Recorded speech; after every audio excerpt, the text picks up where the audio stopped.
Hello everyone. IGNOU के examination form release हो गए हैं। दिसंबर 2023 में जो बच्चा एग्ज़ाम में अपेयर होने वाला है उसको ये एग्ज़ामिनेशन फॉर्म भरने पड़ेंगे, जो आज 1 सितंबर से रिलीज़ कर दिए हैं इग्नू ने। तो आज हम देखेंगे क्या इसकी गाइडलाइंस हैं, फ़ीस स्ट्रक्चर क्या है, किसको ये फॉर्म भरना है और फॉर्म एक्चुअल में भरना कैसे है, क्या इंटरफेस है। तो ये इग्नू की ऑफिशियल वेबसाइट है। यहाँ पर आप आओगे तो आपको एक लिंक मिल जाएगा, link of online submission of examination form. तो सबसे पहले हम बात करते हैं दोस्तों, ये फॉर्म किन बच्चों को भरने हैं। देखिए यहाँ पर कुछ इंस्ट्रक्शन लिखी गई हैं। पॉइंट नंबर 1 पढ़िए। पॉइंट नंबर 1 का मतलब ये है दोस्तों, अगर आपने जनवरी 2023 सेशन में, ध्यान से समझिएगा, जनवरी 2023 सेशन में आपने किसी यूजी या पीजी प्रोग्राम में नया एडमिशन या फिर री रजिस्ट्रेशन करवाया है इस पर्टिकुलर सेशन में, तो आपको एग्ज़ाम देने हैं। ठीक है, नया एडमिशन करवाया है तो फर्स्ट ईयर के, सेकंड या थर्ड ईयर में एडमिशन करवाया है किसी यूजी पीजी प्रोग्राम में, तो उस पर्टिकुलर ईयर के एग्ज़ाम आप दोगे जनवरी 2023 सेशन के बच्चे। दूसरा पॉइंट ये बोलते हैं कि ऐसे बच्चे जिन्होंने जनवरी 2023 सेशन में किसी डिप्लोमा या पीजी डिप्लोमा प्रोग्राम में एडमिशन करवाया है उन्हें भी एग्ज़ाम देने हैं। तीसरा पॉइंट ये बोलता है, अगर आपने जुलाई 2023, ध्यान से समझिए, जुलाई 2023 सेशन में किसी सर्टिफिकेट या पीजी सर्टिफिकेट प्रोग्राम में इनरोल करवाया है तो भी आपको एग्ज़ाम देने हैं।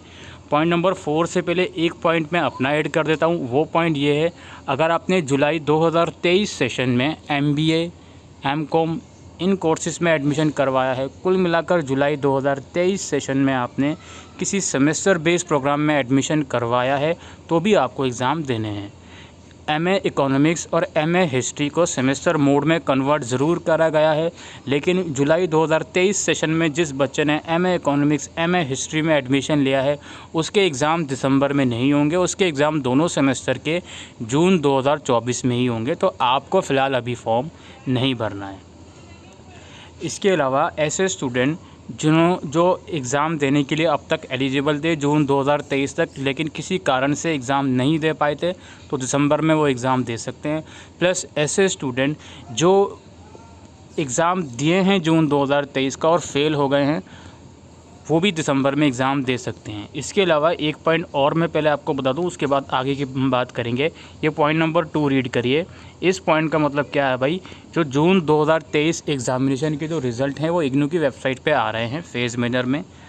अगर आपका जो रिज़ल्ट है वो दिसंबर 2023 एग्ज़ामिनेशन फॉर्म की लास्ट डेट से पहले नहीं आता, तो आपसे रिक्वेस्ट है कि आप उस पर्टिकुलर सब्जेक्ट का एग्ज़ाम फॉर्म भर दीजिए। अगर एग्ज़ाम फॉर्म भरने के बाद रिज़ल्ट अपडेट होता है तो एग्ज़ाम देने की आपको ज़रूरत नहीं पड़ेगी। ठीक है, तो ये चीज़ यहाँ पर बताई जा रही है।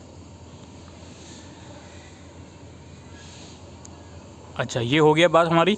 इसके अलावा मैं इंपॉर्टेंट डेट्स की और फ़ीस की बात कर लेता हूँ दोस्तों। इंपॉर्टेंट डेट्स कुछ इस प्रकार हैं। 30 सितंबर शाम 6 बजे तक फॉर्म भरे जाएंगे। 1 अक्टूबर से लेकर 20 अक्टूबर तक फॉर्म भरते हो 500 रुपये का लेट फ़ाइन लगेगा। 21 अक्टूबर से लेकर 31 अक्टूबर तक फॉर्म भरते हो तो 1100 रुपये लेट फ़ाइन लगेगा। फ़ीस बात कर लें, 200 रुपये पर सब्जेक्ट की फ़ीस है थ्योरी कोर्स की। ठीक है, थ्योरी और प्रैक्टिकल वगैरह की 200 रुपये पर सब्जेक्ट की फ़ीस है। इसके अलावा आपके सब्जेक्ट के अंदर अगर प्रैक्टिकल का या प्रोजेक्ट का कंपोनेंट है तो भाई, अगर वो कंपोनेंट 4 क्रेडिट तक का है तो 300 रुपये उसके अलग से देने पड़ेंगे। अगर वो कंपोनेंट 4 से ज़्यादा क्रेडिट का है तो उसके 500 रुपये आपको देने पड़ेंगे। ठीक है, वहीं प्रोजेक्ट की भी 300 और 500 आपके क्रेडिट के अकॉर्डिंग रहेंगे। यूनिवर्सिटी, अच्छा एक चीज़ और बता दूं, आप एग्ज़ाम फॉर्म भरोगे, जो भी एग्ज़ाम सेंटर आप चूज़ करोगे, ज़्यादा चांसेस वही रहते हैं कि उसी एग्ज़ाम सेंटर आपको अलॉट करा जाए।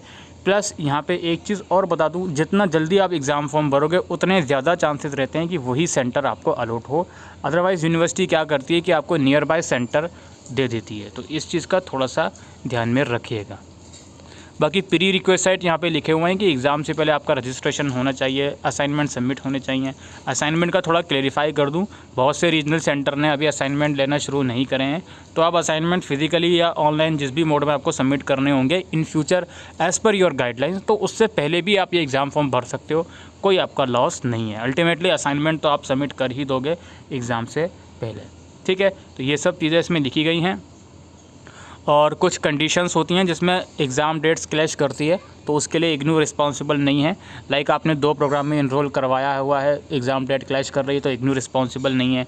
कुछ पर्टिकुलर ग्रुप्स वगैरह यहाँ पे लिखे गए हैं, इन ग्रुप्स के अंदर आपका एग्ज़ाम फॉल करता है, एग्ज़ाम डेट क्लैश कर रही है, इग्नू इसके लिए रिस्पॉन्सिबल नहीं है। अगर आपका किसी प्रीवियस ईयर का बैकलॉग पेपर है वो भी आप दे रहे हो इस साल तो एग्ज़ाम डेट क्लैश कर रही है, तो इग्नू इसके लिए रिस्पॉन्सिबल नहीं है। ठीक है, कुछ CBCS प्रोग्राम में ग्रुप वाइज एग्ज़ाम्स होते हैं, तो इसके लिए अगर डेट क्लैश करती है तो इग्नू इसके लिए रिस्पॉन्सिबल नहीं है। इसके अलावा यहाँ पे बात करी जा रही है कि एग्ज़ाम जो आपका एग्ज़ाम होगा इग्नू का, आपका कोर्स जिस भी मीडियम में ऑफ़र किया जा रहा है उनमें से किसी भी मीडियम में आप एग्ज़ाम दे सकते हो। ठीक है, इस चीज़ का ध्यान रखें, किसी और मीडियम में एग्ज़ाम दोगे तो वो एक्सेप्टेबल नहीं है। इसके अलावा यहाँ पे मैं कुछ चीज़ें बताना चाहूँगा आपको फ़ीस के रिगार्डिंग अगर आपको कुछ दिक्कत आती है या फिर आप एग्ज़ाम फॉर्म भरने जा रहे हो, आप एलिजिबल भी हो, आपको कोई दिक्कत आती है तो यहाँ पर ईमेल आईडी और फ़ोन नंबर के हैं, इन पर आप अपनी क्वेरी रेज़ कर सकते हो और उसमें अपना इनरोलमेंट नंबर ज़रूर से मेंशन कीजिएगा। इसके अलावा यहाँ पे बताया जा रहा है कि आप जब फॉर्म भर दो, फ़ीस आपकी डिडक्ट हो जाए, तो सबसे पहले तो अपना ट्रांजैक्शन आईडी आप अपने पास सेव रख लेना और उसके बाद 72 घंटे का इंतज़ार करना। 72 घंटे के बाद भी पेमेंट आपकी जनरेट नहीं होती है तो आपको क्या करना है कि आपको दोबारा पेमेंट करनी होगी और प्रीवियस पेमेंट आपकी रिफ़ंड आ जाएगी। उसके लिए आपको इग्नू से रिक्वेस्ट बार बार करनी पड़ेगी। ठीक है, थोड़ा सा यहाँ पेमेंट का थोड़ा सोच समझ के करना, थोड़ा जो भी मोड यूज़ करो वो एक्टिव रहे आपका। ठीक है, तो ये यहाँ पे आप पढ़ लीजिएगा, मैंने मैक्सिमम चीज़ें आपको पढ़ने के बता दी। एग्ज़ाम से कुछ दिन पहले हॉल टिकट आ जाते हैं जो ऑनलाइन वेबसाइट पर आते हैं। तो अब बहुत ज़्यादा यहाँ पे गाइडलाइंस हमने डिस्कस कर ली। आई हेयर बाय पे क्लिक करूँगा और उसको मैं प्रोसीड करूँगा।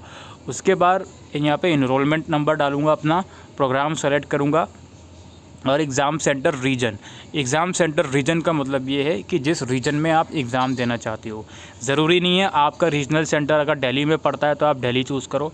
आप अगर दिल्ली में नहीं हो, सपोज़ आप चेन्नई में हो, कोचिंग में हो, कहीं और हो, चंडीगढ़ में हो, तो वो भी आप इसमें चूज़ कर सकते हो, कोई ऐसी प्रॉब्लम वाली बात नहीं है। तो जो भी आप जिस स्टेट में एग्ज़ाम देना चाहते हो वो स्टेट यहाँ पर आप सेलेक्ट करोगे और कैप्चा कोड की मदद से सबमिट ऑप्शन पर क्लिक करोगे। लॉगिन करने के बाद इस तरह का इंटरफेस आप लोगों के सामने शो होगा। ठीक है, ऊपर यहाँ पर आप एग्ज़ाम सेंटर सेलेक्ट करोगे, अपना जो भी एग्ज़ाम सेंटर आप लेना चाहते हो। मैं थोड़ा सा रिक्वेस्ट ये करूँगा कि 1-2 दिन रुक कर एग्ज़ाम फॉर्म भरिएगा। हो सकता है कुछ सेंटर इसमें शो नहीं हो रहे हों, वो बाद में ऐड ऑन हो जाएँ, तो उसके बाद थोड़ा सा 2-3 दिन रुक कर फॉर्म भरिएगा। हालाँकि इस पोर्टल से पहले जो गाइडलाइंस वाला पेज है उसमें एग्ज़ाम सेंटर की लिस्ट का एक ऑप्शन है, वहाँ जाकर आप लिस्ट भी चेक कर सकते हो। इसके बाद यहाँ पर आपसे पूछा जाएगा कि आप एड्रेस चेंज करना चाह रहे हो, तो वो आप चूज़ कर लेना। करना है तो कर देना, नहीं तो कोई बात नहीं। Date of birth, email ID, PWD से बिलोंग करते हो या नहीं। आधार नंबर ऑप्शनल है, ज़रूरी नहीं है देना, नहीं दोगे कोई दिक्कत नहीं है। जेंडर, मोबाइल नंबर और सबसे इंपॉर्टेंट बदलाव जो हुआ है यहाँ पर academic bank of credit ID मांग रहा है। अब देखिए, academic bank of credit ID आप यहाँ क्लिक करके बना सकते हो। अगर मैं उस प्रोसीजर पर जाऊँगा तो वीडियो लंबी हो जाएगी, लेकिन अगर आप इस फॉर्म को बिना academic bank of credit ID डाले फिल करते हो तो कोई भी दिक्कत वाली बात नहीं है, आप फिलअप कर सकते हो बिना किसी दिक्कत के। कोई भी ऐसी टेंशन वाली बात नहीं है। अगर आप बना सकते हो तो बनाकर डाल दो, कोई ऐसा इशू नहीं है। नहीं बना सकते फ़िलहाल, क्योंकि रीज़न बहुत से हो सकते हैं नहीं बनाने के।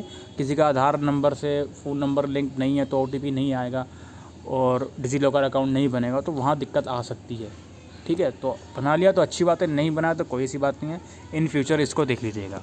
इसके बाद नीचे आपको कोर्स सेलेक्ट करने हैं, अपने जितने भी आपके कोर्स हैं वो आप 1 बाय 1 सेलेक्ट कर लोगे। अगर उस कोर्स में थ्योरी का कंपोनेंट है तो वो भी आप यहाँ पे सेलेक्ट कर लोगे, और सॉरी थ्योरी के अलावा प्रैक्टिकल का कंपोनेंट है तो वो यहाँ पे शो करेगा, वो आप सेलेक्ट कर लोगे। ये वाला ऑप्शन बाय डिफ़ॉल्ट येस रहेगा, इसको येस रहने दोगे और सबमिट ऑप्शन पे क्लिक करोगे। देन आपको इंटरफेस दिखाएगा कि ये डिटेल आपने फिलअप करी है, उसको एक बार वेरीफाई कर लीजिएगा। देन वहाँ पे पेमेंट का ऑप्शन रहेगा, उस ऑप्शन पे जाकर पेमेंट कर दीजिएगा। दोस्तों, जब आप पेमेंट कर देते हो उसके बाद वापसी एग्ज़ाम फॉर्म वाले ऑप्शन पर लॉगिन करोगे तो यहीं पर आपको कहीं कंट्रोल नंबर करके एक कंट्रोल नंबर आ जाएगा, उस पर क्लिक करोगे तो आपकी एक्नॉलेजमेंट स्लिप आ जाएगी। वो एक्नॉलेजमेंट स्लिप प्रूफ है कि हाँ जी आपका एग्जामिनेशन फॉर्म सक्सेसफुली सबमिट हो गया है। उसमें आपका टेंटेटिव जो एग्ज़ाम सेंटर है वो भी लिख कर आ जाएगा। तो इतना प्रोसीजर है दोस्तों इग्नू के एग्ज़ामिनेशन फॉर्म को भरने का। आराम से फॉर्म भरिए, अभी 1 महीना है, आराम से तसल्ली के साथ फॉर्म भरिएगा और best of luck for your examination. आगे अगर कोई फर्दर आपके डाउट्स आएँ तो हम डेफिनेटली उसके ऊपर वीडियो बनाने की कोशिश करेंगे। Thank you.